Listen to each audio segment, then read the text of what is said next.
Hey guys, we have True Lifestyles here today. Thank you so much, Susan, for joining. How are Hi, you? everybody. Happy New Year.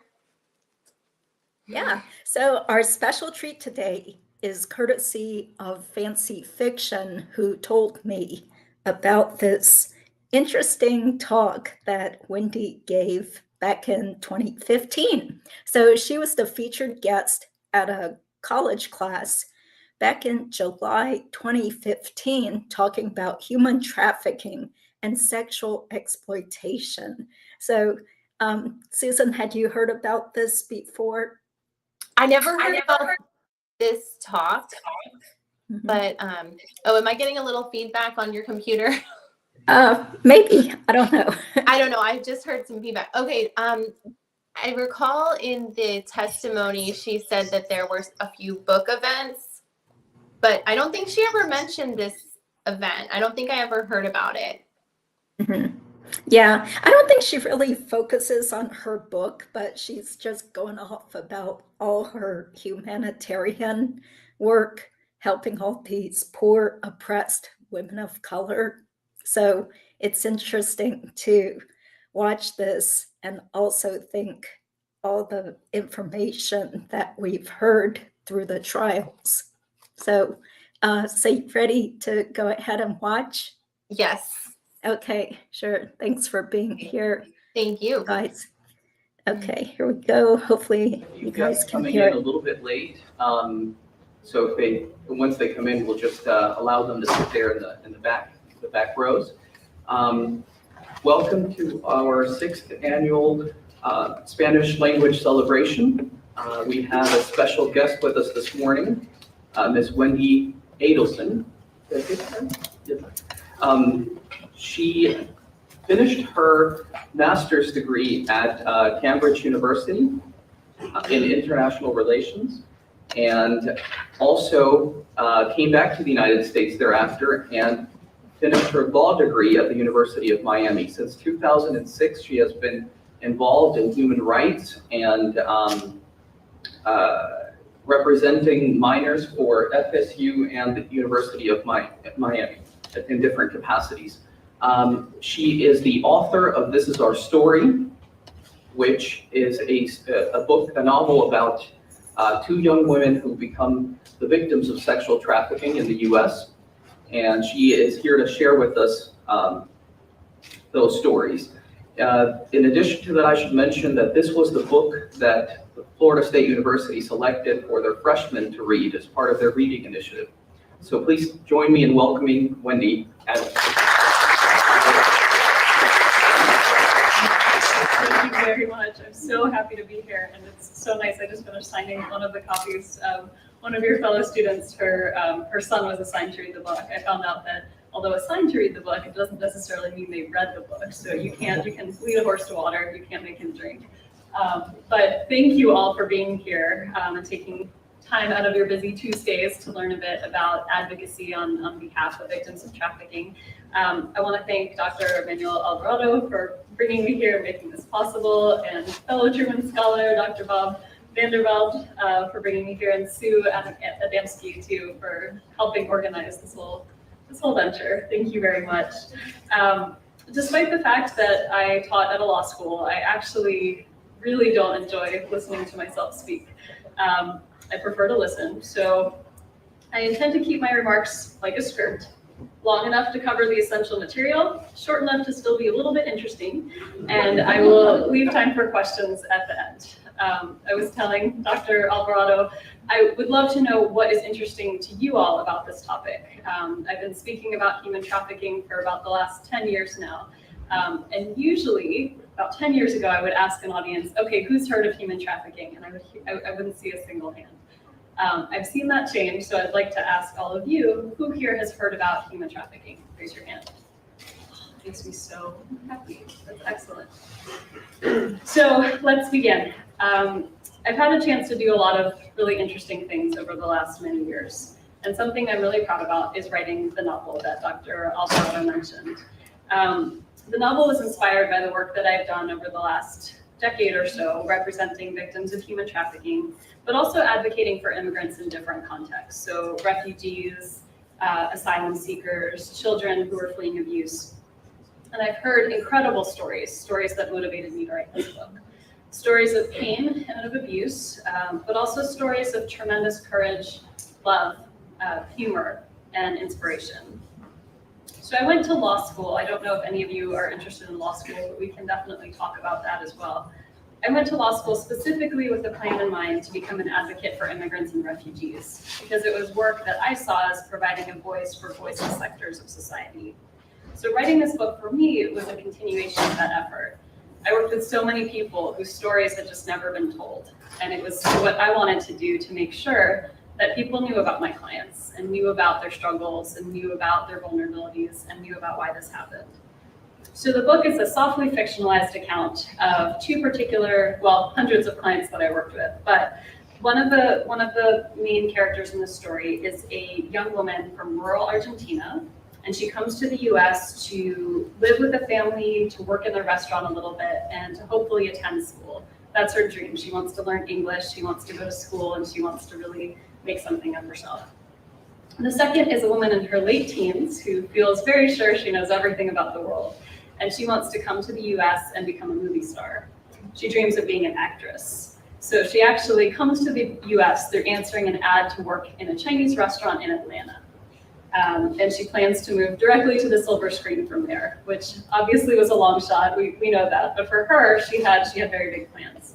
And the third character is a public interest lawyer that lives in the Florida Panhandle. So that was not really a big stretch for me. So you might be asking yourself, why did this lady write a book? Does she have anything better to do? Yes, I do, but I would tell you I decided to write a book for a few compelling reasons. The first is about human trafficking. So human trafficking is a signature issue in human rights for the 21st century, as you know, because all of you know about it already. It unites people on both sides of the political aisle. As much as there's vitriol in the immigration debate, you can find Democrats and Republicans find this one area that they can both agree on, that human trafficking is wrong, and it's an area of mutual compassion. And when I talk about trafficking, I'm speaking about sex trafficking and labor trafficking. And we're talking about the exploitation of a person's labor or inducement into the commercial sex industry through force, fraud, or coercion. So those elements are disjunctive. It could be any one of them, all three of them, two or three, but they're the important bits to remember. So we're talking about force, fraud, or coercion when we're talking about trafficking. Human trafficking is a huge problem, and they refer to it as one that's hidden in plain sight. It's estimated that in the US alone, there are 100,000 to 300,000 young women involved in domestic minor sex trafficking. So when they talk about domestic minor sex trafficking, it's kind of a term I'm a little bit uncomfortable with, but it's the term that's used. And so I'd like to just help define it a little bit for you so that when you hear it on the news or you see it in the media, you know a little bit about what that means. So domestic refers to US foreign victims. It means all trafficking is happening here, but domestic minor sex trafficking means we're talking about young people who are from the US, who are living in the US, who are somehow involved in the commercial sex industry. I'm wary about the statistics when I tell you it's 100,000 to 300,000. It's not that those statistics aren't true, it's just that statistics are very, very hard to come by in terms of trafficking. One of the reasons is that people don't really self-identify as victims of trafficking. So the government of the state of Florida was really trying to get a better picture of what was going on in terms of trafficking.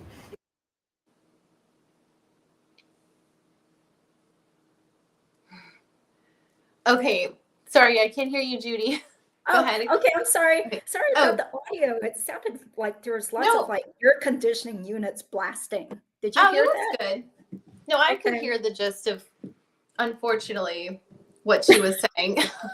Yeah, because I know we both actually watched this already before doing this reaction just to get a better handle on it. So what are your impressions so far? Thank you for sharing this. Thank you to Fancy for sharing this with you. I've never seen it, and it's so interesting to see her kind of, I don't want to discount the issue of human trafficking. It's a serious issue, but it does make me think that she's kind of using this issue to kind of virtue signal. And when this was filmed in 2016, wasn't her family on 2020 being investigated for the murder of Dan Markel? So feels like she's kind of on a beauty queen stage and trying to have a cause, and this grabbed her. And another thing that I noticed with her seductive entry by saying, you know, this is going to be, I'll make this like a skirt, you know, long enough to cover the essentials, short enough to keep it interesting. She had to make it so sexual, and that's just kind of the Wendi flair. Yeah, it's sort of like she likes having that kind of like flirtatious coy, like, you know, and she was, I mean, I have to hand it to her. She's a great public speaker. You know, she speaks with a lot of poise. Yeah. But as you can probably see later, she just loves using her hands nonstop. And after a while, it seems like she's giving a performance, you know, the performance of your life. Yeah. Yeah, she is nervous. It does come across as kind of stagey and pageantry to me, as a kind of a platform, and wanting people, like she said at the end of her book, you know, she selfishly wanted people to know how great she was for this cause. Yeah, but it's just like Lacasse said, that she loves giving off this impression that she's a humanitarian. She loves helping people, all the downtrodden immigrants and stuff. But, you know, since we know about this whole Dan Markel case, it's pretty obvious that her family loved to use immigrants too. Oh, so yes. They were the victims. Yes, and her brother going to the Philippines. I have her quote right here on the About the Author. I selfishly wanted you to know a bit more about my story, which was much but not all in common with attorney Lily, so that if you are one of those lucky people who has the luxury to spend many focused years on higher education, you will think about law school. You consider spending your life as an advocate for those whose voices have been taken from them. You want to be as good as Wendi, you can. But I mean, it's a good cause. I think there's some showboating going on a little bit. Yeah, I mean, just she's a little totally, bit. Yeah, she's totally lapping up the attention. She's like, And that smiling. dress. Yeah, that is her lucky dress. I mean, I know. I was like, I can't believe it. She's wearing that court dress again. Oh my God, that thing better be in the garbage. Goodwill. Well, too many times.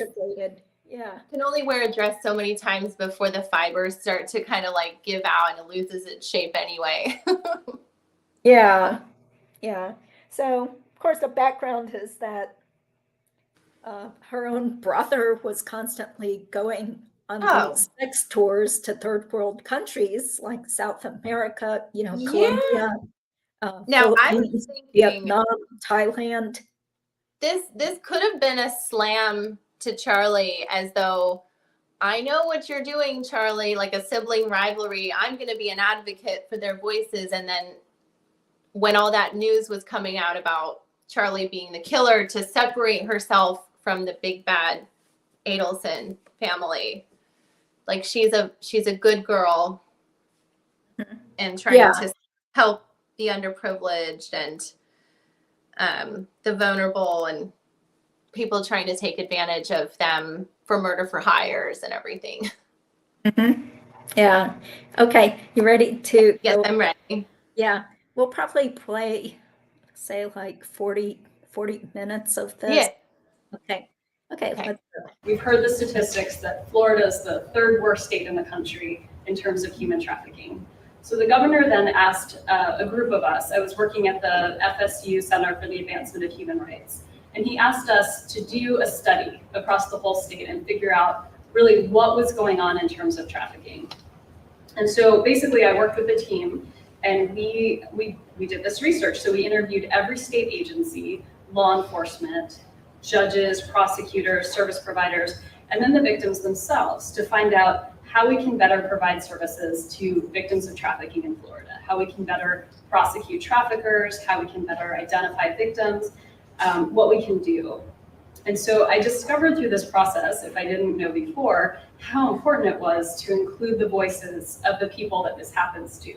So you have everyone else sitting around the table trying to figure out, well, how do we find traffickers? How do we punish them? How do we prevent this? But the most important people to talk to were the ones that were actually going through the whole process who this happened to. And they're the voices that were really missing for most of what was happening beforehand. So what we wanted to do was understand their stories and their perspective. We wanted to know, how do they get into these situations? What are the vulnerabilities that lead to trafficking? What happens during the process of being trafficked? How do they get out? And then what happens next? Too much in the media or in the movies. Maybe some of you have heard about human trafficking from the movie Taken. I think they're up to Taken number 7 now. They just keep making sequels.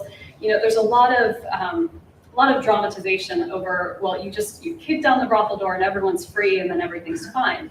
What I really wanted to do, and what I learned about in the interviews and what I wanted to do with the book, is really explain that what happens is a really difficult and arduous and painful process when people are released from this process, and then they have to figure out how to repair their broken lives and how to move forward in a country that is either their country or isn't, where they speak the language or they don't, where they have access to social services or they have no idea. Maybe they don't speak English, maybe they aren't literate, maybe they can't drive a car. There's so many aspects to living in a place that sometimes we can take for granted. So it's those next pieces of, how do you fully care for someone who is trying to put together a life in a new place? So those are some of the questions that we tackled in our research, and some of the questions that I try to uncover in my book. As Dr. Alvarado mentioned, a lot of the work that I've done over the years has focused on child advocacy, or the intersections between immigration law and child advocacy. And so I've worked with a lot of children who have been abused, abandoned, neglected, or child victims of human trafficking. And so one issue with child trafficking that I've spent a lot of time on has to do with the actual definition of human trafficking. So the federal definition of human trafficking says any person under the age of 18 who's induced to perform a commercial sex act is a victim of trafficking. Up until recently, the statute in Florida, the state statute on prostitution, didn't make any differentiation based on the age of the person involved. So a person of any age engaged in prostitution is engaging in a criminal act and needs to spend some time in juvenile detention, or if they're over 18, in jail. So we started getting calls at the Human Rights Center from law enforcement. And we'd get a call from law enforcement. They'd say, I don't know what to do with this person I just found. Are they a victim of human trafficking, or are they a criminal? And do I need to charge them as such? So what do you do when you have federal laws and state laws that say two different things? Some of it has to do with the culture of trafficking. We think about victims of trafficking and our hearts soften a little bit. As I was saying, it's one of those issues that Democrats and Republicans can agree on. It's an area of mutual compassion. But there wasn't as much compassion surrounding people who they thought of as kids in prostitution. Prostitutes. That word had a real stigma around it. That wasn't a population that people were interested in providing services for, except that the law says that they're the same person. So it's a complicated dynamic between federal, state, and state law, and something that we've been doing a lot of advocacy on around the state to try to help law enforcement understand what it means to be a victim of trafficking, what it means to have been induced into this commercial sex industry. And it's certainly something that we can talk about more in the question and answer when I conclude these remarks. And the final reason I wrote this novel about my clients' lives is that human trafficking is happening all over the world, and it's happening all over the United States. I have a lot of people say things like, this is people coming from other places. Well, sometimes it is, but it's also people who are vulnerable and other people who are trying to take advantage of people who are vulnerable.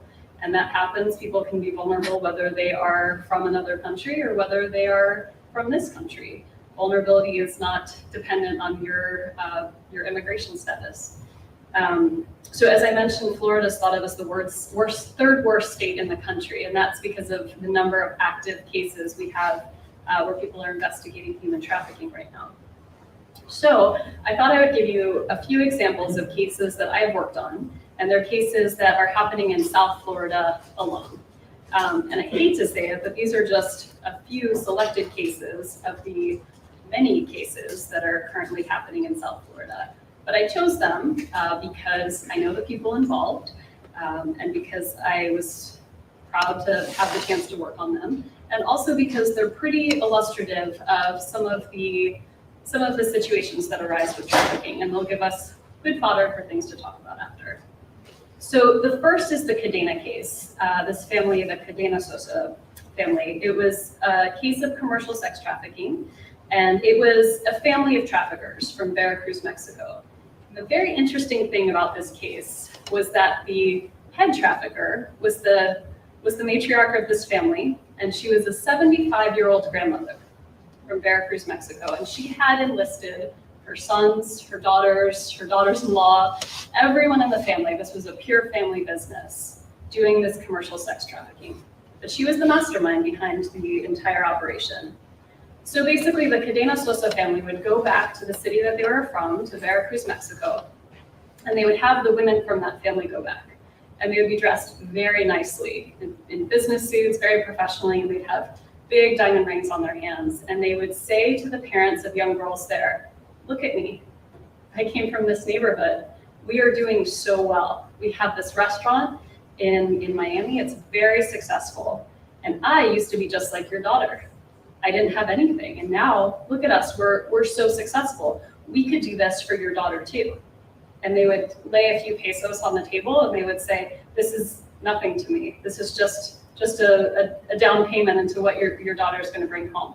She'll live with us. We will take good care of her like she's our own. She'll go to school. Everything will be great. And then she'll send money home to you and you'll be able to have a better life for her and a better life for you."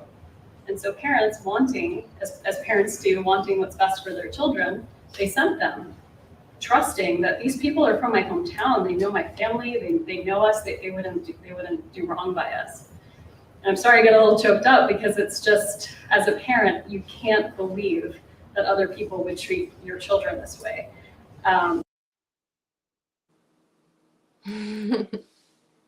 Oh wait, I can't hear you, Judy. Are you there? Okay, look at that quote. You know, as a parent, you can't believe people would treat your children that way. Oh, Really? she gets a little choked up, Judy. She's very emotional about this. Yeah, showing what a kind-hearted, caring How person people she treat is. her children. She's very concerned about those Markel children, Mhm. those Adelson boys of hers. Yeah, it's just strange and disturbing how she just talks on and on about things as if she and her family hadn't just killed off Dan Markel. So, Yeah, see, I think it's very calculated and measured, her even using this topic at that time. If you remember in 2015, there was a lot of tension over the election and immigration at that time. So this was also a very trendy topic to fight for. It was a good thing to fight for, to talk about, but I think it's very calculated and measured to make herself look good, to try. yes, yeah. Yeah. It feels like all the little smiles and the little, gestures and the hands, it all does seem really like contrived to me.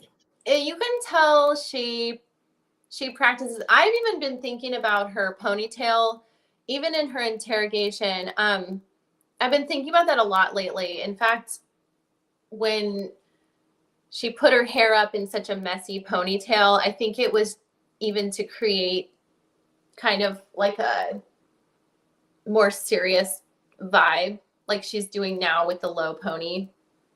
Mhm. I think it's all very calculated. Every single gesture and piece of jewelry and hair, it's all very calculated, I think. Yeah.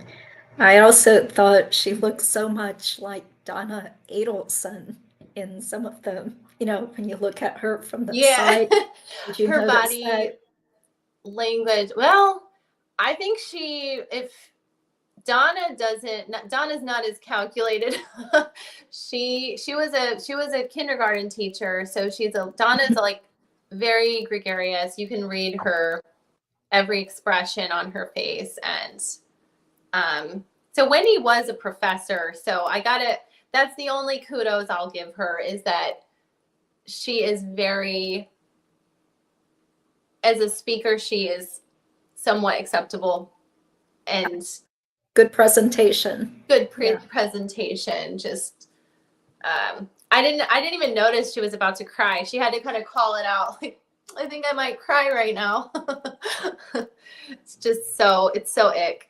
And she talked like Elizabeth Holmes to a T in the beginning, with that low voice, just overly drawn out vowels, and just that low, like, masculine voice. And if I talk like a woman, no one's gonna listen to me, so she has to talk a little lower and raspy or something. I don't know. It's weird. Mm-hmm. Yeah. Well, Yeah. You'll see it toward the end if we have time to show it, but there's like a little spot towards the end where she's kind of like acting flirtatious with the man that's Yeah, I like guess she's like, the oh, I don't teacher. know how you got that Oh. microphone.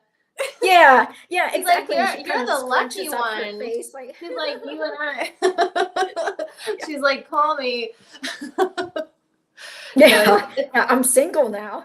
She definitely, it's obvious she knows herself, and she knows when to rein it in. But but like, if she was a normal person, all of these things are fine. But her family's, the 2020 special is about to come out, so she's nervous. She strikes me as like very nervous, and she needs this cause bad. Like, she needs to make herself look good. Yeah, she's just loving the attention. So yeah, is this a community college? I'm not familiar I think it was with this. Palm Beach. I don't know much about it, but I do know a lot about some of the issues in North Florida. Of one of the reasons my family moved down here was my dad worked in public health, and he was hired to this health department because there was a lot of underage pregnancy in North Florida, especially, like a lot of diseases and transmittable diseases. And so I do think it's a problem. I mean, I'm not going to say that human trafficking and the underprivileged stuff isn't a problem. It's a huge problem in Florida and everywhere. But like, one reason we moved down here, like, she got the first available job. There's a lot of jobs in government and military up here. So it doesn't surprise me that that's the first job that she got in Tallahassee, and that she just kind of like glommed onto it, and it filled a void for her and what she describes as an unhappy marriage in her book. And she just went in, balls to the wall with it. Yeah, and I'm pretty sure she got her jobs because of Dan, because he was the one who he had the real tenure track professor position. So her job was ultimately sort of like a clinical law professor, which isn't as hard to get. Oh yeah, and I guess it sounded like that was kind of a passion project, the trafficking. In the end of the book, she said she did meet people like Rosa and Mila as her clients. Like, they would come to her as clients, but they couldn't pay. And that upset Donna very much. She goes on a lot of times in the book to say how much it upset Donna that she didn't make money helping people. Well, it was the character's mom, but you can assume.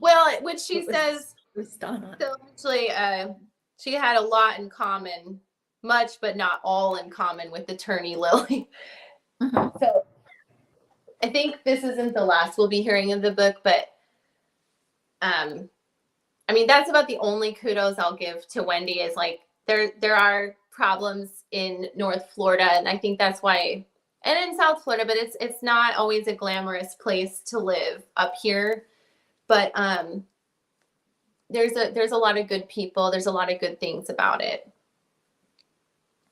Okay, yeah, I totally agree with this comment that she's a lot more sneaky with the level of what do you call it, deviancy compared to Charlie, who's just brash and out there.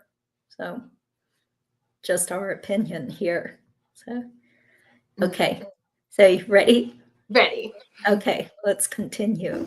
But they did, and so basically parents would let their young girls come thinking they were going to go to school, they were going to have a better life. And basically after they got to the US, the next stop was they took them to Kmart to buy lingerie and, you know, cheap clothing that they could wear. And they engaged in what we refer to as a brutal seasoning period, where they got these young girls ready for the life that they were about to lead. Which was, you know, basically 7 days a week being involved in the commercial sex industry. So they were part of something called a mobile brothel unit. So basically they wanted to make sure that the girls didn't develop relationships past a few days with anybody that was with anyone that would stick. And so they had the girls moving to different areas around South Florida and eventually all the way up the eastern seaboard to South Carolina. Different place every few days, keep them moving. So the women worked 12 hours a day. They were supposed to spend 15 minutes with each John or each customer at $20 per trick. It was 25 to 30 sex acts per day, 6 to 7 days a week. And I talked to you about trafficking and what it means in terms of force, fraud, or coercion. There was so many different kinds of coercion involved. Obviously the initial fraud in terms of telling the parents and telling the families what this was going to look like. But the coercion, there were constant rapes, there were death threats, there was absolute isolation. They would tell them, you know how the police are in your country? You think the police are gonna help you here? You don't have immigration status. We have your papers. What are you gonna tell here that's gonna believe you? They're gonna believe us. We're friends with law enforcement. They're not going to believe you. They had no real understanding of social service networks in the United States. And so the Cadena family earned $2.5 million off the backs of these young women in 2 years. So this case comes to light. It's time to be prosecuted. The person right under the grandmother, Rogelio Cadena, he received a 15-year sentence, and the others received 2 to 6 years for sentences for what they did. The victims in this case, there were about 45 of them, were supposed to receive $1 million in restitution. Restitution meaning they were never paid for any of this work that they committed. If you can call it work, it sounds a lot more like abuse to me, but again, there was money they were supposed to receive in restitution. We're still waiting. They have not received it yet. And many of the victims in this case very much wanted to return to Mexico, but they didn't feel safe. They didn't feel like there was a place where they could go home to, where this family wouldn't know, where do I live? Where's my family? Are we safe? They really felt like the only way to be safe was to stay in the United States. So they had to choose for them the much harder path of staying here, trying to build new networks, trying to learn English. And that's still what they are doing today. So that was the Cadena case. The next case that I'd like to talk to you about is a labor trafficking case. I feel like when we hear about human trafficking, most of the cases we hear about are sex trafficking. But it's important also to understand that labor trafficking is just as prevalent, and that it doesn't get as much attention, in media or in movies, but it does go on, and it's important to understand what's happening. So there was actually a case in Boca Raton involving workers from the Philippines. So basically what happened in November of 2007, there were over 50 workers from the Philippines who were brought by a husband and wife team. They're Filipino natives, but they'd been living in the United States, and their names were Sofia Manuel and Alfonso Baldonado. And the owners of 2 employment leasing companies promised the workers free housing and full-time jobs in food service at a Boca Raton country club. And the workers were all recruited in the Philippines from a Manila-based agency that specialized in providing laborers to the US. And the Filipino recruiters lured these potential workers with pictures of upscale Florida homes, beautifully manicured lawns, and images of Disney World. Now, how close is Disney World to Boca Raton? Not very. So that's where one piece of the fraud comes in. So each of the workers recruited incurred debts of between $3,000 and $8,000 to try to come to the United States. The Filipino recruiting agency charged them the money up front, and then the workers were left to borrow the funds from family or from loan sharks in order to pay this initial recruiting fee. And they did it because they assumed they were going to be making back so much more, especially if they were living for free in this beautiful place. They would work very hard and they would send that money back home. And one of the interesting pieces of this case is that all of the workers actually entered on valid visas. So they all came through a program called the H-2B visa program, which we can talk about a little more, but it's interesting because you hear a lot of people talking about, well, they're illegally present, or they put it in a way that's much less appropriate about these people being illegal, but the truth is they all came on legal visas. So upon their arrival, as you can imagine, a much different world awaited the migrant workers than the one they had seen in the brochures of beautiful homes and Disney World. Instead of the work and the accommodations, they had to find for themselves low-paying part-time jobs. And as many as 30 of them were living in a very tiny house in Boca Raton. The husband and wife team, Manuel and Maldonado, confiscated their passports and their return airline tickets and threatened them with deportation if they complained to anyone. The workers were not allowed to leave their house without permission, and money was routinely deducted from their earnings to supposedly cover everything. Cost of uniforms, transportation, visa renewal, food. After the weekly wage deduction, none of the workers earned a federal minimum wage. So in addition to their overcrowded living conditions, the newly arrived workers were provided with little to no food. It was only when they began begging for food donations at a local Catholic church that their plight was brought to the attention of the Honorary Consulate General of the Philippines in South Florida. He and his wife discovered that the 30-plus workers held in one Boca Raton house were sleeping in the yard, they were sleeping in the garage, they were sleeping in piles of garbage, and they were sleeping on the floor. In fact, a number of them were actually sorting through garbage cans, looking for food when they were rescued. So a number of the victims expressed great fear of what the loan sharks back home in their country would do to their families if the loans weren't paid off. That was their greatest fear. And that's been the fear of most of my clients that I've worked with. They want to pay off their debt. It's the reason why they're here, most of them, is to make money, send it home, work hard, and be able to move on with the rest of their life. A number of them were told that they would be prosecuted by the Filipino government if they abandoned the employer who had sponsored them for their H-2B visas. And that's actually how the system is set up, is once you have an H-2B visa, you're only permitted to work for one employer. So it gives that employer a lot of power to potentially, you hope not, but to potentially exploit the worker that's working for them. The husband and wife team, Manuel and Maldonado, pled guilty to the federal charges and actually are still awaiting sentencing. And this forced labor case is useful to think about because it's testimony to the manner in which human trafficking can infiltrate legitimate Florida industries, and a reminder of how human trafficking can exist even in the most upscale neighborhoods and country clubs and resorts, and how victims can be found even in the most affluent neighborhoods. This was a nice house. This house just had 30-plus people living in it, and it was a house built for maybe 4 or 5 people to be living in it. They were exploiting at the seams. This case is also useful because it provides a glimpse of how ripe for abuse the H-2B visa program is, especially for its lack of scrutiny regarding employers. So the very nature of the visa, as I mentioned, allowing the foreign worker to only work for one person, creates a dependency relationship that, if tweaked the wrong way, really provides the employer with a chance to abuse their employee. The stories in my novel and the cases I discussed represent the faces behind the immigration debate and the work that many legal aid attorneys do, representing exploited individuals every day. So as Dr. Alvarado mentioned, I used to run a law school-based legal clinic that provides legal services to patients at a community health clinic. And I used to exclusively represent victims of human trafficking and other immigrant victims of crimes, asylum seekers, and unaccompanied immigrant children. And I'm not doing that anymore because the funding dried up for my work and there was no funding for anyone to replace me. So that means that there are more immigrant kids who have to face a complex immigration system and face an immigration judge alone. And there are more persecuted asylum seekers who have to figure out how to navigate a complicated immigration system alone.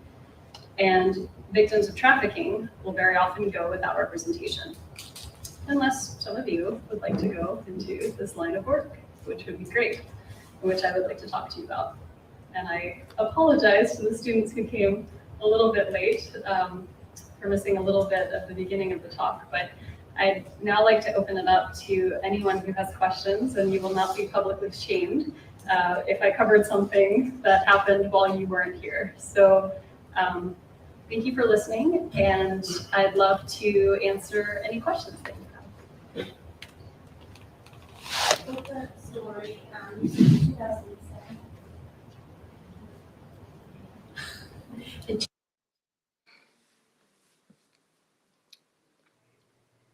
Okay. Hey, Okay. okay. Any comments? It just came to my mind that, with it's been alleged that Catherine McBanua was a sex worker. I mean, I don't know where that came from, but Tell you? I think it's been lightly alleged, but it's interesting that, like in her own, like she says, in her own backyard or affluent neighborhood, this was happening, but she was kind of rubbing elbows with, taking advantage of underprivileged people and ruining their lives. If she was aware of this plot, the murder for hire. Which I believe she was. Yeah. She was totally knee deep. Yeah. She knew what was going on. Yeah, this is a good acting job she's putting on. Yeah. So, I don't know where this falls in the whole, having a cohesive, presentation. But did you notice in one of the phone calls between Charlie and his mom, he talks about how Wendy's going to help out. Wendy's going to, take care of something for Roman. Yeah. Yeah. So I'm like, well, this is after he got convicted already. So that makes it even more convincing to me. Yeah. He says this involved. This stuff, which you look so fantastic. You have a zest for life. We love your energy. Okay, I'm trying not to be too hateful and bitter despite covering true crime and negative things all the time. Like all of us, yeah. We come to this trial to be hateful and bitter. Yeah, this is where we take out our angst. Yes. Yeah.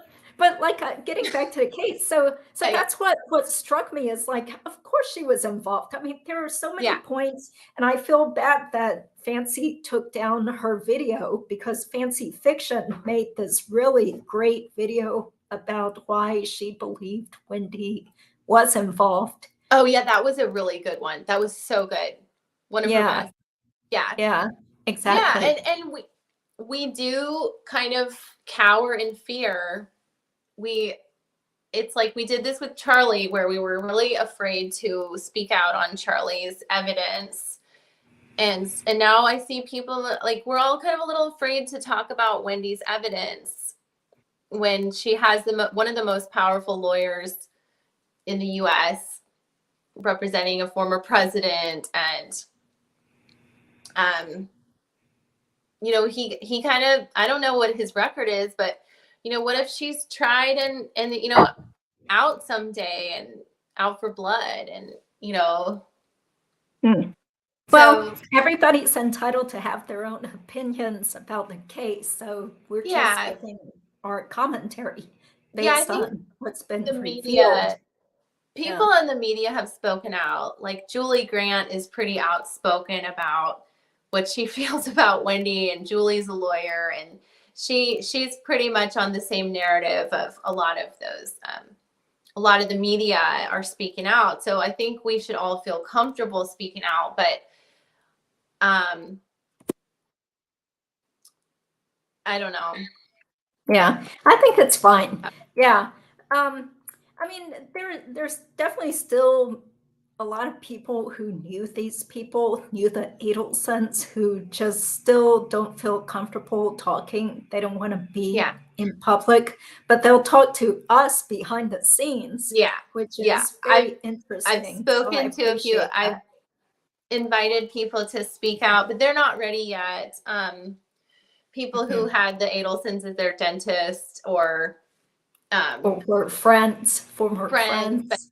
Yeah. Oh, and what you were saying before about the code, about Wendi being kind of like their chief, I even think that I know I was reaching for the code words in those calls, but when Donna referred to Chief Mac, she said, I was angry that the chief didn't visit yesterday. And I almost think chief was code for Wendi because she has all the legal answers. She gives them free legal advice. I really think that there was some code for the handyman being Wendi, or maybe they had a handyman coming through, but they're using Wendi as like a litmus test to like, how are we doing?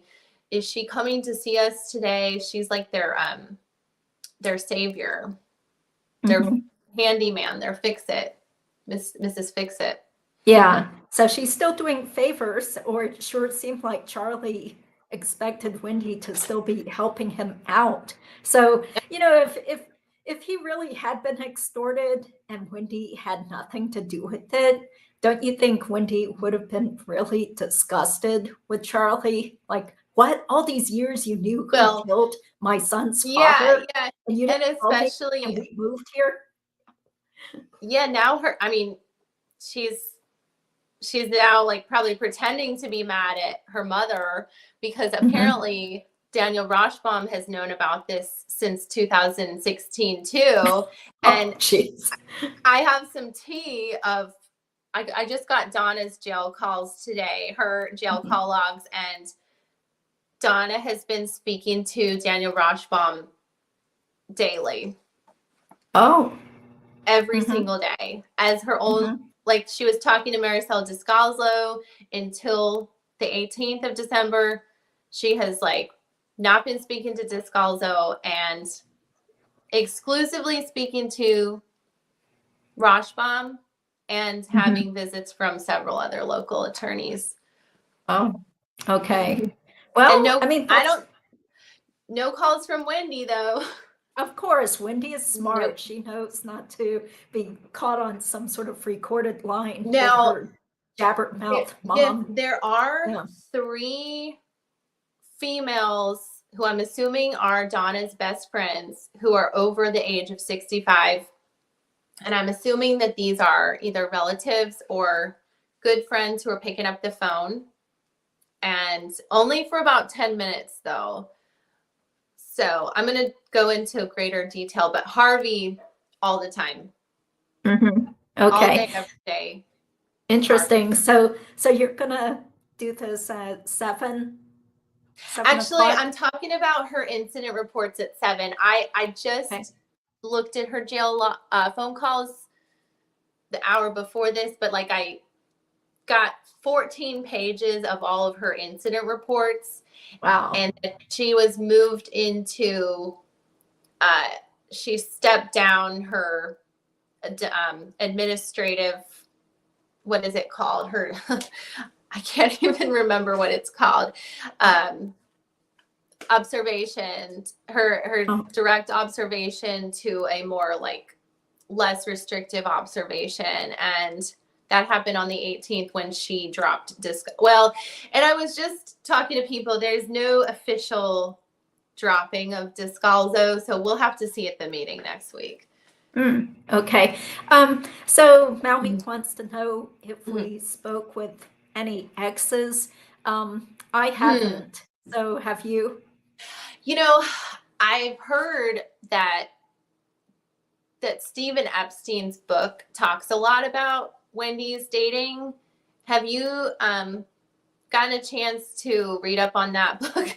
I actually helped him proofread it. So yeah, okay. I got So to I read heard it. that there's some draft. chapters about it. Now I can't remember because it's been over a year and a half, almost 2 years since I've read the draft. So I don't remember other ex-boyfriends being questioned Now, or interviewed. from the Yeah. deposition, there was a chiropractor that nobody talks about very often. Uh-huh. The one that Charlie didn't get along with. Hey, yeah, I think he was a real doctor. I mean, not to. Oh okay, yeah, but what's he? you know, it's like possible he was like an ortho or something, and he's and an orthopedist. Charlie Yeah. was sent to him, and he said that guy gave me some. Yeah, it was like a PT, like a ortho doctor, and he gave him some physical therapy to do. Yeah. And he didn't believe in it, and so that relationship didn't work out. I do. I've heard things, but I mean, you know,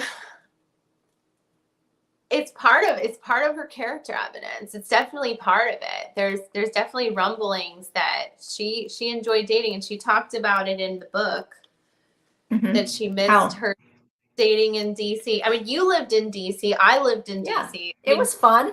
Yeah. It's when fun. you're I mean, young. but like you went to Georgetown, so like that downtown DC area, is it kind of like a target rich environment? Yeah, it was definitely very fun to be young and, in your 20s there. Yeah, I remember that too. I kind of like, I left to go to New York City when I was 22 there. But I mean, DC has a great thing, and she's definitely reminisces in the book about DuPont Circle and talking about her dating life over mango margaritas, and she seems to have that in her mind. So yeah, well, okay, so LJ wants to know about the local attorneys, so that's something you're going to talk about soon. ooh, right? tonight 7 p.m. Yeah. And I've verified it with a couple of sources that, I mean, also through my own verification process that looking at the Shanna Gardner file, she's doing a lot of the same thing, being kind of courted by many local attorneys, and with having Jose Baez, maybe Jose is paying other attorneys to do some of his legwork. I think this is pretty common to have local attorneys on the team, part of the team. Yeah, it can only help. Oh. Yeah. So what about this? Will we be able to listen to Donna's jail calls? Yeah, I don't think unless right? incriminate. Yeah, I always put in a little like, can I get this random call here or there? But I never get anything from it. But I think, I don't know how. I've asked. Maybe I should just ask for a random one. They usually tell me that I can't have it. Oh, They did they give you a reason?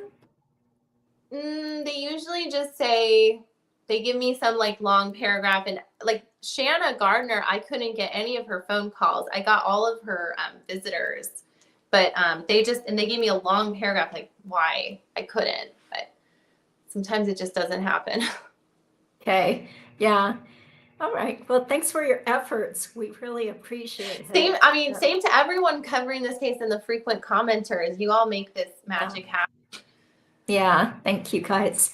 The lawyer that Harvey and Donna stiffed, yes, well, he didn't technically win a judgment, but the case settled, I assume, because it was voluntarily dismissed pretty quickly. So, if it's a confidential settlement, then we're not going to be able to figure out, what happened. But he didn't actually get a judgment since it, most likely settled. So, but that's pretty sad that they tried to lost rip that off. $10K. Yeah.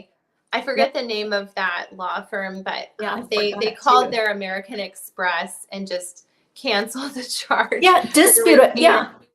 Harvey lied in my Oof. opinion, allegedly, Harvey Yeah. told the credit card company that they didn't get the service or he didn't request a service. Something devious was alleged. So, yeah. And I think the firm was really supposed to get 20,000. Yeah. Oh, yeah, So maybe first, 10 each or something. yeah, 10,000 first, then another payment later. But I wonder so, how those payments work, because when I look at even like Mario Fernandez file, he has about 5 or 6 local attorneys coming to visit him. And I'm thinking, like, who pays for all these people? Like a $10,000 retainer for each one. I have to think that since they're so high profile, that these are just kind of younger criminal attorneys that want to be involved in the case a little bit, and then they maybe get paid a little bit from his main attorney. Jesse Dreiser might pay him some of his retainer or something. mhm. I don't know. Yeah, I don't know because it's all supposed to be confidential. So Yeah. that's why we still don't know who really paid for Katie's attorneys. So she Yeah. claims it was her brothers or her family. So yeah, can I play a little bit more of Yeah. this The question and presentation? answer. Yeah. Okay, so because I took notes when I watched this. So let's see some more kind of interesting little quips that she says here.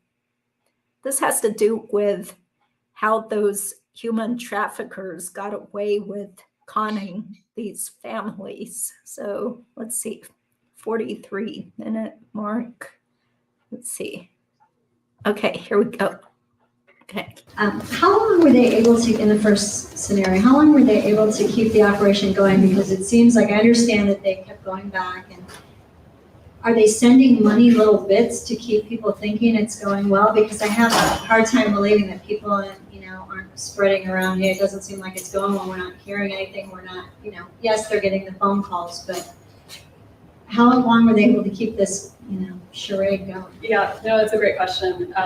2 years. It went on for 2 years. So for 2 years, people were, if they believed it the whole time, that's another story. But they heard somewhat frequently from their children. They told them that it was okay. They said the money's coming. They would send them drips, and they were kind of pushing them off for that amount of time. And they would send money periodically, little bits of money, just to kind of keep them appeased and keep it going. That's interesting. Wow. Yeah, I thought that was funny. I was like, that's just like the way Yeah. they treated Katie. They just kept giving her little bits of money to keep her Sigfredo appeased. It's kind of like a murder on a layaway plan. Yeah, like little bits, make sure the person is still going to be trusting, loyal. Yeah.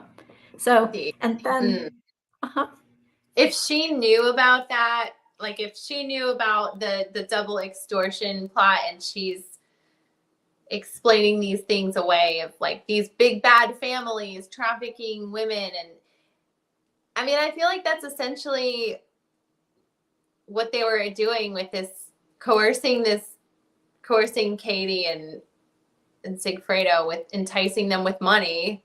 Yeah. It all has to do with coercion and money. Mm-hmm. Yeah.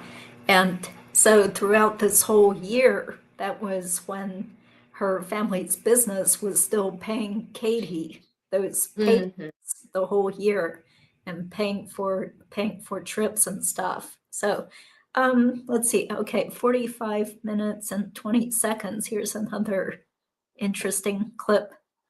Engage in this behavior and the person is underage, your penalty is higher. If that person is being held as a victim of trafficking, your penalty is even higher. What I would like to see is penalties for visiting prostitutes in general. I was just up at Indiana University. I was giving a talk, and I checked out their local vice unit in Indiana and what they're doing. They're doing something now where they never put the pictures of the prostituted women online, but they are putting pictures of the Johns online. They call it like a name and shame scenario. So when the Johns get picked up, doesn't have to be underage, but they do put their pictures online for visiting prostitutes. So different states are doing different things. This question of prostitution is still a state-by-state question and still part of criminal law. So you have states saying all different kinds of things. That you have some states saying it's only prostitution if the person is under 14. It's only prostitution if the person is under 16. The ages are, or it's 18. They're all over the place. All 50 states do something very different. So we clearly haven't created a national consensus on the issue yet, but people are definitely, with the rise of interest and knowledge about human trafficking, people are definitely thinking about the issue more and kind of understanding more of these nuances involved with, this isn't just a person committing a crime. Is this a person being abused? Is this a person, who started this when they were a kid and is still kind of stuck in this situation? What's going on?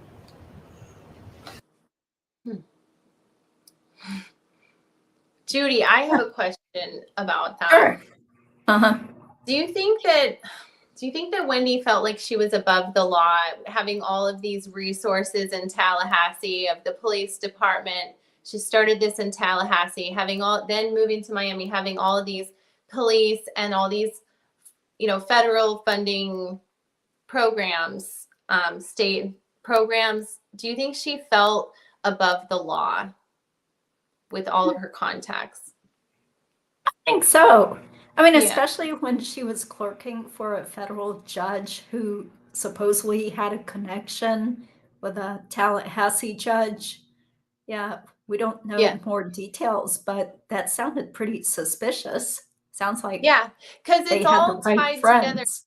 And I know about these programs a lot because seeing my dad work with the health department and the government funding for programs like Planned Parenthood, which, my dad's dying wish is to kind of stop all these problems with like teen pregnancy and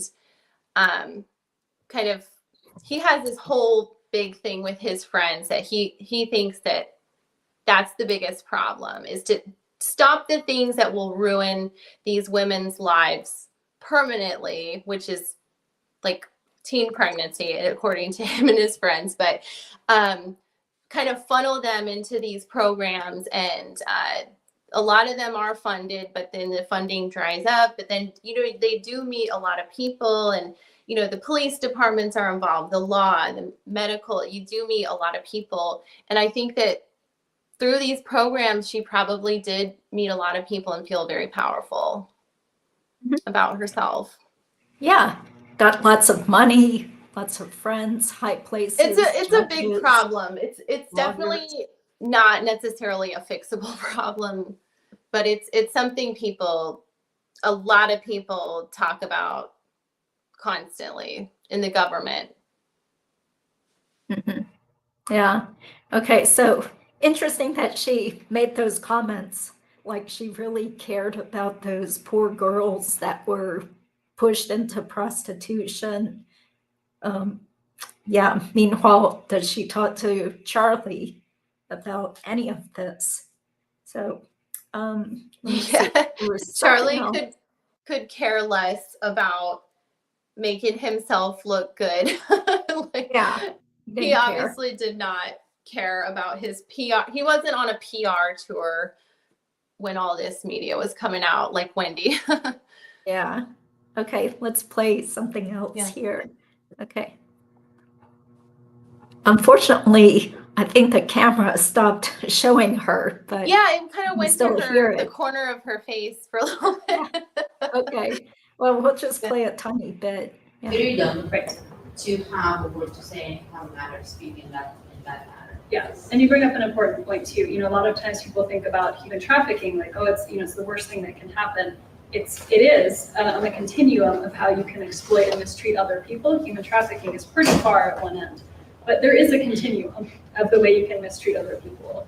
And when I talk to kind of younger kids, school kids about this, I say I think it starts with a place like bullying, right? When you start to think that other people are less than you and not as good as you, that's where this starts, and then it gets all the way to the other end as viewing somebody else as a commodity, right? As another person is just a way for you to make more money, and they're not even human anymore. And that's how we get things like genocide and things like human trafficking. But the exploitation of an H-2B, the H-2B visa process is definitely in there. How do we exploit other people like this and think that this is somehow legal and okay? Because there are a lot of little things that can make a difference, like even the hourly rate. Right.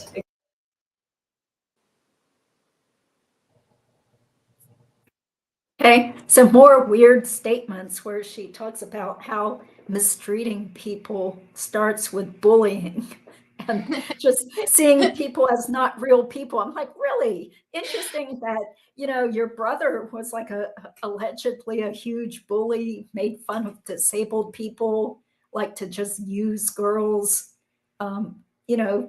just really delighted in other people's misery and pain. So, Yeah, that's a really good point. And I don't know, I think she's getting into some kind of sticky territory there where, it's kind of, I don't know if that's really, it sounds like she's not very good at what she's trying to pursue. It wasn't really making her successful as a lawyer, and we all know now she's not prosecuting pimps and traffickers. It didn't really transpire, but I mean, if it's her passion project, I hope she wants to do something good. It's a good passion project, but well, who knows what she's really doing these days. Yeah, she's frantically trying to help her parents behind the scenes yeah, without being caught on a wiretap call. like she shouldn't quit her day job. That's what I'm trying to say. Well, she has no day job as far as I know. Right. It doesn't seem like she's working. Yeah. I'm not sure she could be, but she's probably just stressed out right now trying to help without being found. She's probably watching. Yeah, but, you're watching us, Wendi. I think the only thing, I mean, just to, I don't want to give too many compliments, but it just, other than what we know about her, I think most people could agree. Yeah, at that point in time in culture in 2015, that's what everyone was talking about, was immigration issues, which still exist. But she needs to look more into her immediate family. If I could say one thing to her is, definitely she should be distancing herself, but then I just don't think it's possible at this point. She cannot completely insulate herself from their behavior after the things that she said to defend them all these years. If they knew about this plot and she was trying to protect people who were being trafficked, she should have looked in her own household. Totally. Yeah. Okay. There's just one more little quote that I thought would be good to show. So we'll just play it now. Families and employers right now. So I'm doing private immigration work, mainly because of a personal family situation. I moved to Miami, so I'm now in South Florida instead of Tallahassee. But the funding did dry up for my work, and I ended up teaching at the university instead of directly and running the clinic for a few years instead of doing this. I caught that one too, Judy. Oh boy. Oh. Yeah, it was a personal family situation. And whoops, you just magically got to move away from Tallahassee, which was the goal for over a year, to get away from horrible Tallahassee. Oh my God. I hate it when that happens. When my family just makes my life completely explode in a criminal way, and I just have to completely move to 5 hours away from 8 hours away and start over again. I hate it when that happens. Oh, yeah. So it's just kind of despicable how, well, I mean, back in 2015, I think nobody suspected her, or very few people suspected Wendi of being involved with Dan's murder.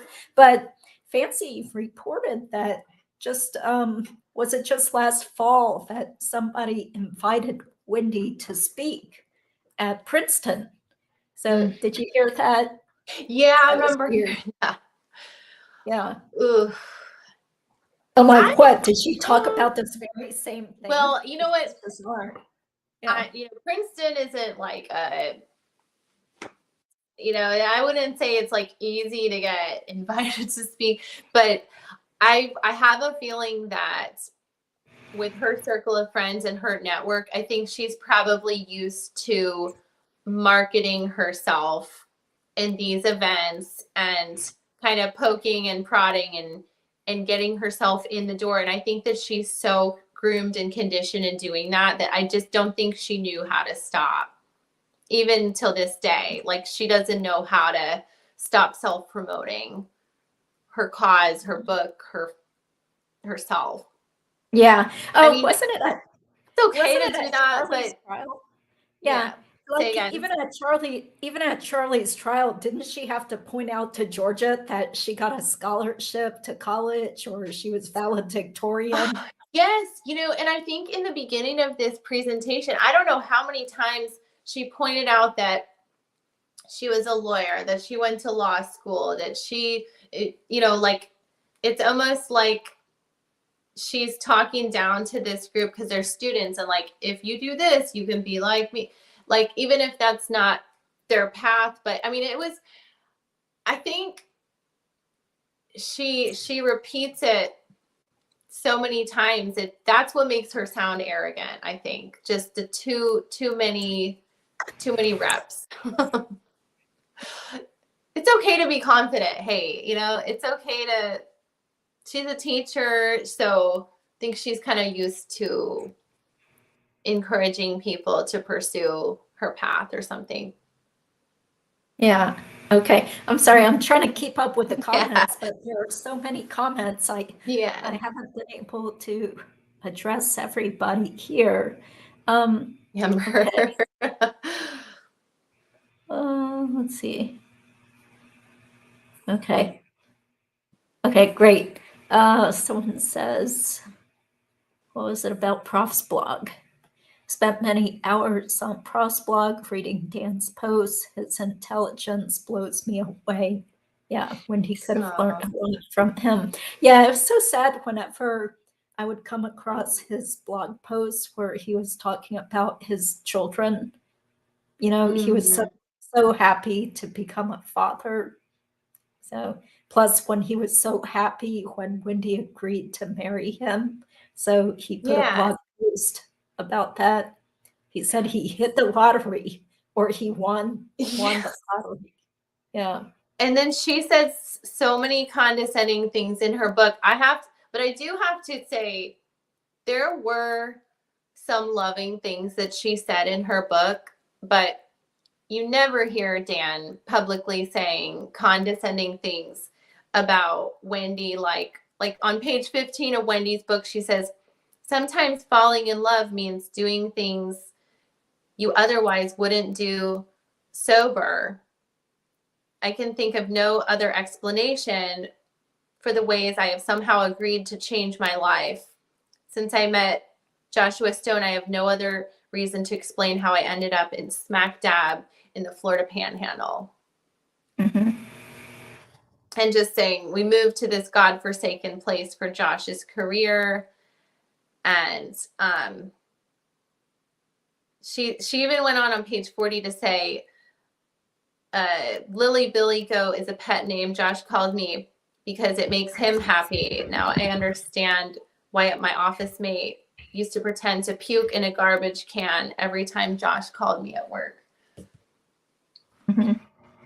Okay. So, yeah.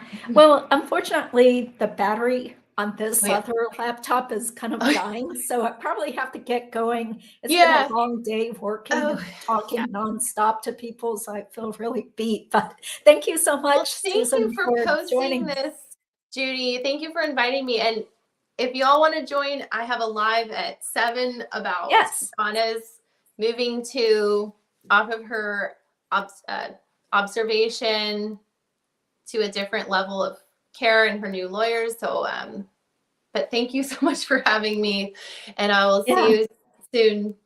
Okay, great. Yeah, Great. I'll look forward to not having to talk so I can just type and chat on your Oh, good. Premiere. Yeah, And Happy thank New you. Year, happy birthday, Judy. Happy Yeah, birthday thank week. you. Okay, thank you guys for joining Thank in. you. So I've got to tune out now. Okay, have a great day. Bye.